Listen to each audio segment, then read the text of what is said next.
ህዝባዊ ወያነ ሓርነት ትግራይ ንምንዋሕ ግዜ ዕድመ ስልጣን ጊዜያዊ ምምሕዳር ትግራይ ከም ዝነፀገ ዝፍለጥ ኮይኑ ጊዜያዊ ምምሕዳር ትግራይ ድማ በጀት ክለቅቕ ንመንግስቲ ፌደራል ጻውዒት ተቕሪበላ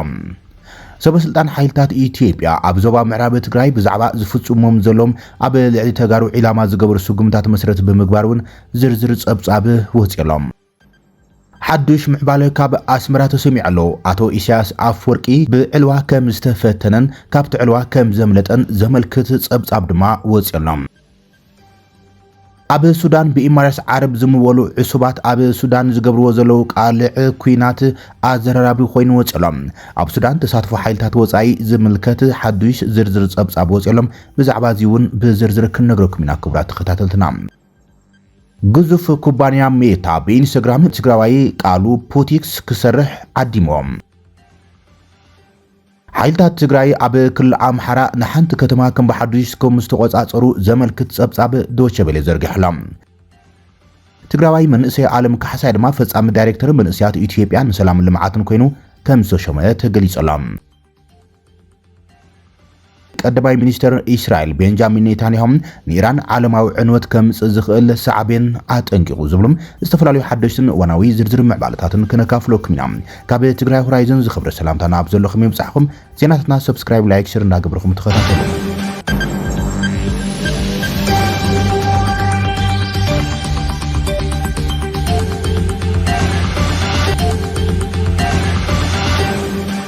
መንግስቲ ኢትዮጵያ ንትግራይ ዝተመደበ በጀት ክለቅቕ ቢሮ ፋይናንስን ምትሕባርን ሃፍቲ ትግራይ ሓቲቶም ቢሮ ፋይናንስን ምትሕባር ሃፍትን ትግራይ ሚኒስትር ፋይናንስ ፌደራል ኣብ ዝለኣኹ ደብዳቤ ክለቅቕ ዝነበሮ ብቢልዮናት ዝግመት በጀት ትግራይ ብእዋኑ ብዘይምልቃቖም ኣብቲ ክልል ከቢድ ቅልውላዊ ፋይናንስ ተፈጢሩ ከም ዘሎ ሓቢሮም ካብ ወርሒ ጥቅምቲ ክሳብ መጋቢት ክለቅቕ ካብ ዝነበሮ በጀት እቲ 8.5 ቢልዮን ብር ክሳብ ሕዚም ከም ዘይተለቐቐ እቲ ቢሮ ፍሊጠሎም ብስንኪ በጀት ዘይምልቃቑ ድማ ን141,000 ሰራሕተኛታት መንግስቲ ደሞዝ ምኽፋል ከም ዘይተኻል ገሊፆም ንልምዓታዊ ሽቶታት ተባሂሉ ዝተመደበም ልዕሊ 844 ሚልዮን ብር በጀት ሙሉእ ብምሉእ ከም ዘይተለቐቐን ኣብቲ ክልል ዝካየዱ ዝነበሩም ልዕሊ 20 ዝኾኑ ዓበይቲ ፕሮጀክታት ልምዓት እውን ደው ኢሎም ከም ዘለዉ ገሊፆሎም ኦዲተራት ባንኪ ዓለም ኣጠቓቕሙ ሪኦም ኣብ ግኝት ኦዲት ርእይቶም ይህቡ ኣለዉ ድማ ኢሉ ቢሮ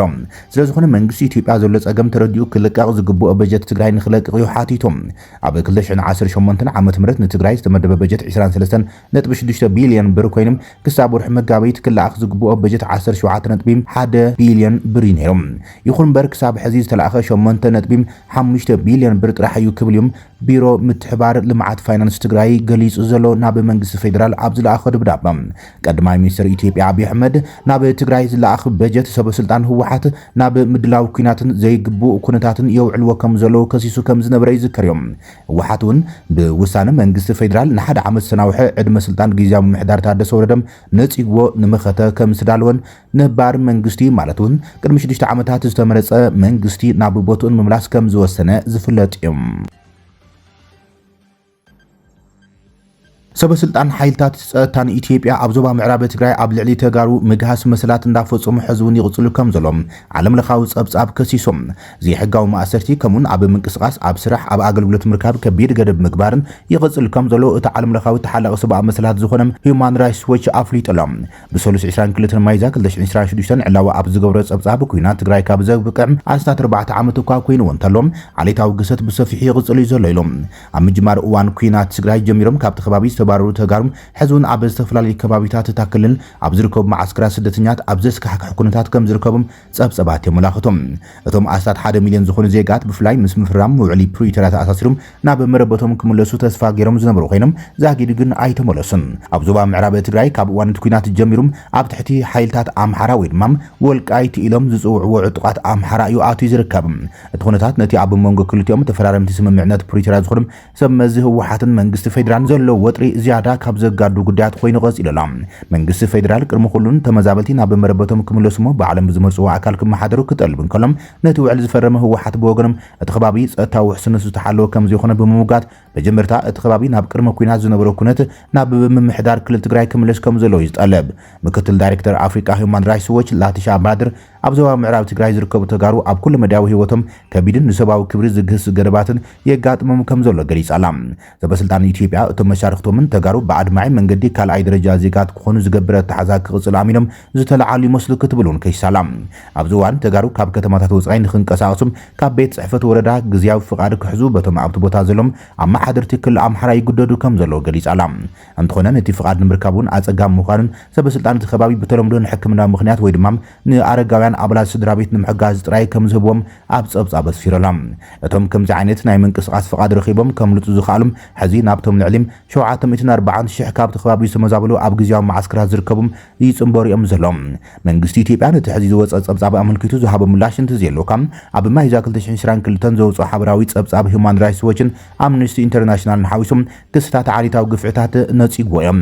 መንግስቲ ኢትዮጵያ ንኩሎም ክስታት ግሰት ሰብኣዊ መሰላትን ብሕጊ ክምርምር ምዃኑ ቃል ብምእታም እቲ ሓበራዊ ጸብጻብ ግን ተቐባልነት ከም ዘይብሉ ይነቒፉ ነይሮም። ክልቲኦም ትካላት ነቲ ጉዳይ ንምጽራይ ዝጥቀምሉ ዘለዉ ብዙሓት ፖለቲካዊ ድርኺታት ሓቅነቶም መንግስቲ ኣብ ሕቶ እዩ ዘእትዎ ብምባል ኣብ ጉዳይ ውሽጣዊ ውስናት ኣትዩ ፍርዲ መሃቡን ነቒፉ ነይሩ እዮም። ከምዚ ዓይነት ጸብጻባት ንፖለቲካዊ ዕላማ ከም ዝውዕል ፍሉጥ እዩ። እዚ ኣረኣያም እዚ ድማ ኣብቲ ምርመራ ግቡእ ትኹረት ከም ዘይተገብረሉ ዘርኢ ጥራይ ዘይኮነስ ፍጹም ተቐባልነት ከም ዘይብሉ ኣብቲ እዋን ዝተዋሃበ ምላሽ መንግስቲ ኢትዮጵያ ዝዝከር። መንግስቲ ኣብቲ ከባቢ ዝኾነ ይኹን ሚድያን መርማሪ ጉጅለን ከይኣቱም ክሳብ ሕዚ ከልኪሉ ይቕጽል እዩ ዘሎ። መንግስቲ ኢትዮጵያ ከምኡውን ሰብ መዚ ክልላት ትግራይን ኣምሓራን ነቲ ዛጊድ ነባር ፍትሓ ዘይረኸበ ዞባ ምዕራብ ትግራይ ህይወት ኣማኢት ኣሽሓት ተመዛበልትን ንረብሖም የውዕልዎ ከም ዘለዉ ሂውማን ራይትስ ዎች ኣብዚ ጸብጻቡ ነቒፈላ። እቲ ዓለማዊ ትካል መንግስቲ ኢትዮጵያ ኣብ ምዕራብ ትግራይ ዘሎ ዘይሕጋዊ ምምሕዳር ኣፍሪሱም ኣብ ከቢድ ግሰት ሰብኣዊ መሰላት ዝተሳተፉም ሓለፍቲ ናብ ቅድሚ ሕጊ ከቕርብን ከምርምርን እዩ ኣተሓሳሲቡ ዘሎ። ኣብዚ እዋን ብክልል ኣምሓራ ተወኪሉ ንምዕራብ ትግራይ ብዘይሕጋዊ መንገዲ ዘመሓድር ዘሎም ኣቶ እሸቱ ደመሎም ምላሽ ንምርካብ ካብ ቢቢሲ ተሓቲቱ መልሲ ከም ዘይሃበ እቲ ጸብጻብ ኣመልኪቶሎም። መንግስቲ ኢትዮጵያ ተመዛበልቲ ምዕራብ ትግራይ ትምለሱን ሪፈረንደም ክካየድ ከም ዘሎን ዝኣምን እኳ እንተኾነ ኣብ ልዕሊ ተጋሩ ዝፍጸም ግፍዕታት ንምውጋድ ወይ እውን ኩነታት ምምላስ ተመዛበልቲ ንምምሓሽ ዝወስደ ስጉምቲ የለን ይብል እቲ ጸብጻብ። ኣብዚ እዋን ነቲ ከባቢ ዘመሓድር ዘለዎ ሰብ መዚም እቲ ግዝኣት ኣብ ትሕቲ ምምሕዳር ኣምሓራ ከም ዝኾነ ኣሜን ኢሎም ዝቕበሉ ተመዛበልቲ ክምለሱ ከም ዘፍቅዱም ብ2020 ኣብ ማይካድራ ብዝተፈጸመ ምልቂትን ካልኦት ከበድቲ ገበናትን ዝተኸሰሱ ውልቀ ሰባት ሓዊሶም ከይምለሱ ከም ዝደልዩን እቲ ሪፖርት ይጠቀስ። ሓደ ቅድሚ 3 ዓመት ካብቲ ከባቢ ዝተሰጎጎ ወዲ 37 ዓመት ህዝቢ ሕጂውን ካብ ምዕራብ ትግራይ ናብዚ ይመጸሎ ድሕሪዚ ኩሉ ግዜ ፍታሕ ተጸቢ ነይሩ። ሕዚ ግን ክጻውረ ይከኣልን። እቶም ከምኡ ዝገብሩ ዝነበሩ ካብ ገዛይ ክወፁ ዘገድዱ ሰባት ሕዚውን ኣብኡ ንኻልኦት የጋፍዕሎም። ስለዚህም እዞም ውልቀ ሰባት ገና ነቲ ከባቢ ዘመሓድሩ እንተኾይኖም ውሕስነት ስለዘይስምዕና ክንምለስ ኣይንኽእልን ከም ዘብሎም ኣብቲ ጸብጻብ ኣስፊሮሎም። መንግስቲ ኢትዮጵያ ንባዕሉ ፈራሚ ዝኾነሉ ሕጊ ምምላስ ውሽጣዊ ተመዛበልቲ ሕብረት ኣፍሪካ ውዕሊ ካምፓላ ክኽብር ከም ሓላፊ ጸጥታን ምክትል ኣመሓዳርቲ ዞባን ኮሎኔል ደመቀ ዘውዴ ሓዊሶም ኣብ ከቢድ ግህሰት ዝተሳተፉ ሰብ መዚ ብምእጋድ ብምምርማርን ተሓተቲ ብምግባርን ንሕጋዊ ምምላስ ተመዛበልቲ ዘለዎ ቆራጽነት ከሪም ሂውማን ራይትስ ዎች ሓቲቶሎም። ኣብ 2023 ተማሳሊ ክስ ቀሪቡሉ ዝነበረ ኮሎኔል ደመቀ ዘውዴ ኣብቲ እዋን ብውልቂ ዘኽስሰኒ ነገር ፈጺመ ኣይብልን ክብል ምላሽ ሂቡ ነይሮም። እዚ ብወልቃይት ሕቶ መንነት ክምልስ ዝጽዕር ዝነበረ ህወሓት ገና ዕጥቃዊ ቃልሲ ካብ ዘካይደሉ ዝነበረ እዋን ኣትሒዙ ይብል እቲ ኮሎኔል ደመቀ ካብ መስከረም 2008 ጀሚሩ ብመሰረት ሕገ መንግስቲ ካብ ክልል ትግራይ መንግስቲ ፌደራል መልሲ ክወሃቦም ሕቶታት ከቕርቡ ከም ጸንሑ ይዝማጎት። ሓድሽ ምዕባለ ድማ ካብ ኣስመራ ተሰሚዑ ኣሎ። ፕሬዚደንት ኤርትራ ኢሳያስ ኣፍወርቂ ፈተነ ዕልዋ ከም ዘጋጥሞ ተገሊጸሎም። ኣብ መጀመርታዊ ወርሒ ሚያዝያ 2026 ኤርትራ ኣብ ውሽጢ ብላዕለዎት ወተሃደራውያን ሰበስልጣን ዝተዳለወም ድራማዊ ፍሽል ፈተነ ዕልዋ መንግስቲ ኣጋጢምዋ ከም ዝነበረ ሓደ ብኤክስ ዝወፀ ጸብጻብ ኣመልኪቶሎም። ንነዊሕ እዋን ዝጸንሐ መሪሕነት ፕሬዚደንት ኢሳያስ ኣፍወርቅን ቀጻሊ ውጥረት ዘይተወሰነ ሃገራዊ ኣገልግሎትን ቆጠባዊ ጸገምን ተስፋ ዝቆረጹ ብዙሓት ላዕለዎት ጀነራላት ነቲ ኣብ ኣስመራ ዝተመስረተ መሓውር ስልጣን ንምብዳሕ ጻዕሪ ከም ዘወሃዱ ዝግለጽ ይብል ጸብጻብ። እቲ ውዲት ኣብተን ቀዳሞት መዓልታት ናይ ዝወርሒ ብቕልጡፍ ዝተጋሃደ ኮይኖም ብኣታታት ወተሃደራዊ ሓይሊ ወሰን ትካላት መንግስቲ ክሕዙ ፈቲኖም ንጽገና ዝጽውዕ ጻውዒታት እውን ገይሮም ነይሮም ይብል። እሙናት ሓይልታት ነቲ ናዕቢ ቀልጢፎም ዓፊኖምዎ ሰፊሕ ናህሪ ከይረክብ ድማ ዓጊቶም እዮም ይብል ጸብጻብ። ድሒሩ ድማ ሰበስልጣናት መንግስቲ ኢሳያስ ኣፍወርቂ ነቶም ኣብቲ ዕልዋ ተሳቲፎም ዝተባሃሉ ወገናት ይሃድንዎም ከም ዘለዉ ዘመልክት ጸብጻብ እዩ ሰሊኹ ወፂኡ ዘሎ። ሓያሎ ጀነራላትን መሳርሕቶምን ዝተባሃሉ ውዲትን ተኣሲሮም ኣብ ዕፁ ወተሃደራዊ ቤት ፍርዲ ቁልጡፍ ክሲ ቀሪቦም። ክስታት ካብ ክድዓትን ምልዓልን ክሳብ ናዕቢ ዝበጽሑ ኮይኖም እቲ መስርሕ ኣብ መንጎ ግዳማዊ ጸቕጢ ሃገራዊ ሓድነት ንምዕቃብ ከም ዘድሊ ከም ዘጉልሕዩ እቲ ጸብጻብ ኣመልኪቱ ዘሎ። እቶም ክስታት ብዕጡቃት ሓይልታት ኣቢሎም ዝለዓለ ስጉምታት ጸጥታ ምጽራይ ጥርጡራት ደናገዝቲ ከምኡን ዳግማይ ትኹረት ኣብ መሓላት ተኣማንነት ኣስዒብዮም። بإمارات عرب زمولو عصبات عب سودان كوينات بسفيحو يساتفو كم زلو تقليصلو نقوداي سودان ملكيتو عب استخايد مصنعتيم بإمارات زمول مربب عصبات كولومبيوان عبقون حيلتات RSF تسليفهم نكتما الفشر نموكوز عرم حقازم عرقاقيصم اتيو كونفليكت انسايتست جروب زصوعت كال تنتانو قديات ستا زكايد مرمرام اتوم كولومبيوان زتقمولن زنبروم موبايلن تليفونات تخطاتيلو زرخبو مرداتا مركز زقبرايم إمارات عبتين سلس عمتات زغزلو كوينات RSF بمدقاف اتقبرو متقتاو እናነ ጾጎት ያጸኒሓ አብርሲ ኢማራት ምስ እስራኤል ብዘለዋ ርክብ ኣብ ሱዳን ዝተፈጸመ ዘስካሕከ ግፍዕታት ከይትኽሰስ ከለላ ክግበረላ ምጽንሑ ዝፍለጥ ይብል እቲ ጸብጻብ አልፈሽር ኣብ ትሕቲ RSF ሙዳቃ ሓደ ካብቶም ኣርሜናዊ ምዕራፋት ናይቲ ግጭት ኮይኖም ኣብ ዓለምና ዝኸፍአ ሰብኣዊ ቅልውላው ዘሰዓበም 10,000 ሰባት ክሞቱን ሚልዮናት ካብ ገዝኦም ክፈናቀሉን ዘገደደን እዮም ትካላት CIG ተሳትፎ ኢማራት ኣብ ሱዳን ብጭብጢ ንምርካብ ዝሕግዙ ምርትዕታት በቀረባ ክከታተል ከም ጸንሐ ብምግላጽ ብምትማን ክንረጋግጸሉ እንኽእል ተሳትፎ ኢማራት ዘረጋግጽ ናይ መጀመርታ መጽናዕቲ ክብል ዳይሬክተር እቲ ትካል ጀስቲን ሊንች ገሊጾም ዛዕባቲ ኣብ መንጎ አቡዳብን RSFን ዘሎ መንግስታት ካብ ነዊሕ እዋን ዝፈልጥዎ ቀጥታዊ ርክብ ንህዝቢ ንገልጸልና ይብል እቲ ጸብጻብ RSF ንኣልፈሽር ቅድሚ ምቆጻርም ዕሱባት ኮሎምቢያውያን ምስ ድሮናቶም ካብ ኢማራት ናብ ሱዳን ክጓዓዙን ከሎም ተኸታቲሎም እዞም ኣብ ስርሒታት ድሮን ዝነጥፉ ዕሱባት ምስ ካብ ኢማራት ዓረብ ወጻይም ዝንቀሳቐሱ ኩባንያታት ዝተኣሳሰሩ ዝጥቀምሉ መርበብ ዋይፋይም ኣስማቶምን ኣሃዱታቶምን ብደቂቕ ረኺቡ ዘድህስስ እዮም ፕሬዚደንት ኮሎምቢያ ጉስታቮ ፔትሮ ዝሓለፈ ዓመት ነቶም ኮሎምቢያውያን ዕሱባት ተዋሳእቲ ሞቱ ኢሉ ብምግላጽ ነቲ መስርሕ ምልመላም ሓደ መልክዕ ዘይሕጋዊ ምስጋር ደቂ ሰባት ክብል ከም ዝገለጸ ይዝከር እዮም ኢማራት ዓረብ ኣቀዲማ ነቲ ሓይልታት RSF ትድግፍያ ዝብል ክሲም ናይ ሓሶትን መሰረት ዘይብሉን ክትብል ብምጻግ ነቲ ኣብ ኣልፈሽር ዝተፈጸመ ግፍዕታት ብተሪር ቃላት ዝኹንን መግለጺታት ኣውጽያ ነይራያ ንኽልቲኦም ወገናት ተዋጋእቲ ሱዳን ዝግበር ደገፍ ናይ ደገ ደገፋት ንምቕጻልን ንምስፍሕፋሕን ኩናት ሕድሕድ ወሳኒ ርውሓ ኮይኖም ከም ጸንሐ ተንተንቲ ይሰማምዖም CIG ኣብ መንጎ ሚያዝያ 2025 ጥርናይ ዓመትን ኣብ ሱዳን ዝርከባ ልዕሊ 50ቶም ኮሎምቢያን ኦፕሬተራት ድሮን ዝጥቀሙለን ሞባይላት ተኸታቲሎም ገለ ካብዘን ቴሌፎናት ድማ ኣብቲ RSF ዝቋጸሮ ድሮናት ዝተኮስሉን ከባቢታት ዘለዋ ምዃነን ረጋጊጾም ብተወሳኺ መረዳእታ ምክትታል በረራታት ምስሊ ሳተላይት ቪድዮታት ማሕበራዊ ሚድያም ዜናን ኣካዳሚያዊ ጽሑፋትን ተወኪሶም መጽናዕቱ ከም ዝደገፈ ይገልጽ እቲ ጸብጻብ ዳታን እቶም ኮሎምቢያን ዝጓዓዙሉን ንጹር መስመራት ከም ዝርኢ ይሕብር ኣብ ዞባ ብዝተፈላለዩ ቦታታት እናተንቀሳቐሶም ከም ዝተኸታተሎም ድማ ኣመልኪቶሎም በዚ መሰረት ኣብ አቡዳቢ ዝርከብ ማእከል ወተሃደራዊ ታዕሊም አልጋይቲም ከም ውሳነ ማእከል አልልዮም ገለ ካብቲ ምርመራ ሓንቲ ቴሌፎን ካብ ኮሎምቢያ ነቂላም ናብ አቡዳቢ እግራዊ ምዕፎን ፈርቲም ዛይድ ብድሕሪ ድማ ናብቲ መደበር ታዕሊም አልጋይቲ ክትኸይድ ተኸታቲሎም ኣብቲ ቦታ ምስ በጽሐ ድማ ብቋንቋ ስጳንኛ ዝግበር ርክብ ምስ ካልኦት 4 ቴሌፎናትን ረኺቡን ተኸታቲሎን ድሕሪ ክልተ ካብዘን ቴሌፎናት ናብ ከባቢ ደቡብ ዳርፉር ሱዳን ተጓዒዘን ካልኦት ቴሌፎን ድማ ናብታ ከም ቀንዲ መደበር ዳዕም ኣሰሪዕ ዝኾነት እትፍለጥ ከተማ ኒያላ ከይዳ ኣብ ኒያላ እታ ቴሌፎን ምስ ጸረ ነፈርቲ ከምኡን ኤር ዲፌንስ ዝበሃሉ መርበባት ዋይፋይ ተራኺባ እቲ ጸብጻብ ኒያላ ኣገዳሲት ማእከል ኮሎምቢያን ዕሱባትን ስርሒታት ድሮን ሓይልታት RSFን ምዃና ይሕብር CIG ኣብኡ ብዙሕ ንጥፈታት ድሮናት እውን መዝጊቡ ቋንቋ ስጳኛ ዝጥቀሙ ልዕሊ 40 መሳርሒታት ድማ ረኺቡን ተኸታቲሉን እዮም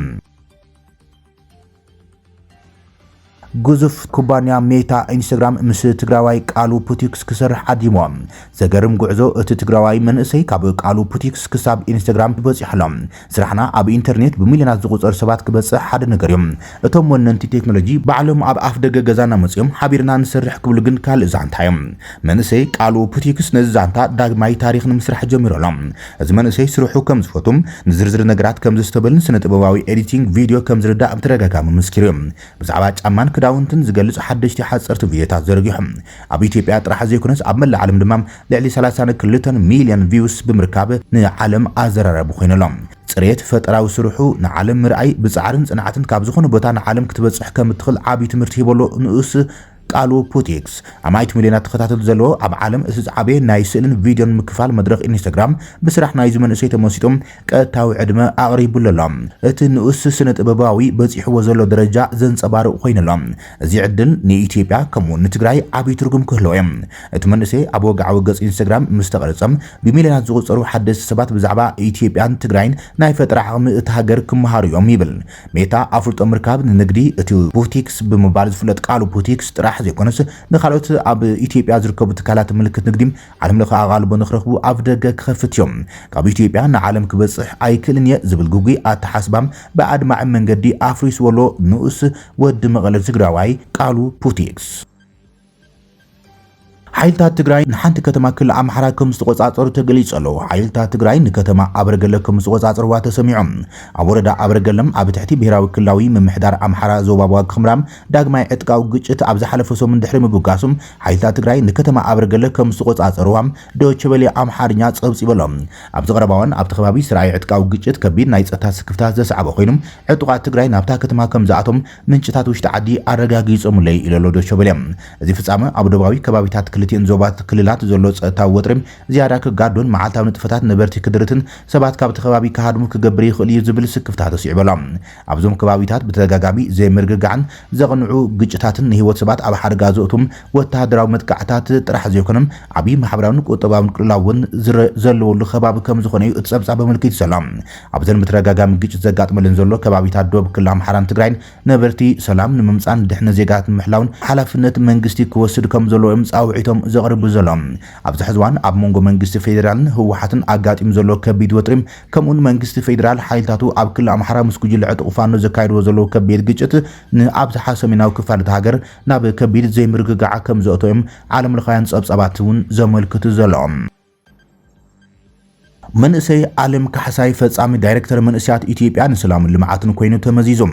መንእስያት ንሰላምን ልምዓትን ኢትዮጵያ ምስጋር ኣመራርሓ ከም ዘካየደ ኣፍሊጦሎም። ንዓለም ካሕሳይ ድማ ሓዱሽ ፈጻሚ ዳይሬክተር ገይሩ ሸይሞም። እቲ ትካል ኣብ መላእ ኢትዮጵያ ምትእሳር መንእስያት ህንፀት ሰላም ልምዓታዊ ተበግስታት ንምስጋም ዘለዎ ተራ ንምጥንኻር ዝዓለሙ ብምዃኖም እቲ ሹመት ኣብ ትካላዊ ምዕባሉ ርእዩ ስጉምቲ ምዃኑ ተገሊጾሎም። ኣብ መንእሰይ ዓለም ካሕሳይ ትግራዋይ ኮይኖም ነቲ መርገፂ ዝወስድ EYDP እንተልእኾ ናይቲ ትካል ተወፋይነት ዘሎም ጽኑዕ ድህረ ባይታ ኣብ ውሽጣዊ ኣቃሙ ዓሚቕ ርድኢት ዘለዎን መንእሰይ ተባሂሉ ዝገልጾም። ኣመራርሑ ኣብ ቀጻሊ መድባት ክሃንጽን ከሎ ተበጻሕነትን ጽልዋን ናይ ትካል ልማም ከስፍሑ እዩ ተጽቢት ተገይሩ ዘሎ መንእሰይ ዓለም ካሕሳይ ገብረ መድህን እቲ ምስጋር ነቲ EYDP ዝመስረተን ከም ፈጻሚ ዳይሬክተር ኮይኑ ዘገልገለን ጫላ ኣሰፋውን ወግዓዊ ለውጢ ገይረሎም። ኣብ ትሕቲ መሪሕነቱ እቲ ትካላዊ ብድሆታት ሃገራዊ ዘይርግጽነት ኣብ ዝነበረሉ እዋን እናተጓዓዘም ብመንእስያት ዝምርሑ ጻዕርታት ሰላምን ልምዓትን ዝኸውን መድረኽ ኮይኖም ንነብሱ መስሪት እዮም። ጫላ ከም መስራትን ኣማኻርን ሓዱሽ ተራ ክጻወቱ ምዃኑን ኣብ ድማ ስትራቴጂካዊ መምርሕን ነዊሕ ግዜ ዝወስድ ራእይን ነቲ ትካል ኣበርክቶ ምሃብ ክቕጽል ተጽቢት ከም ዝግበር ኣመልኪቶም። እቲ ናይ ኣመራርሓ ለውጢ ከም መበገሲ ዘይኮነስ ከም መቐጽልታ ዝቝጸር ኮይኑ እቲ ትካል ኣብ ተልእኮኡ ምርግጋዕን ቀጻልነትን ዘጉልህ እዮም። እቲ ምስጋር ሓዱሽ ወለዶ ኣመራርሓ እናዳለዎም ትካላዊ ዕብየት ንምቕጻል ዝግበር ሰፊሕ ጻዕሪ ዘንጸባርቕ ምዃኑ ድማ ኣመራርሓቱ ትካል ይገልጹ። ቀዳማይ ሚኒስትር እስራኤል ቤንጃሚን ኔታንያሁ ንኢራን ዓለማዊ ዕንወት ከምጽእ ዝኽእል ሓደገኛ ሰበስልጣናት ከም ዘለዋ ከሲስዋ።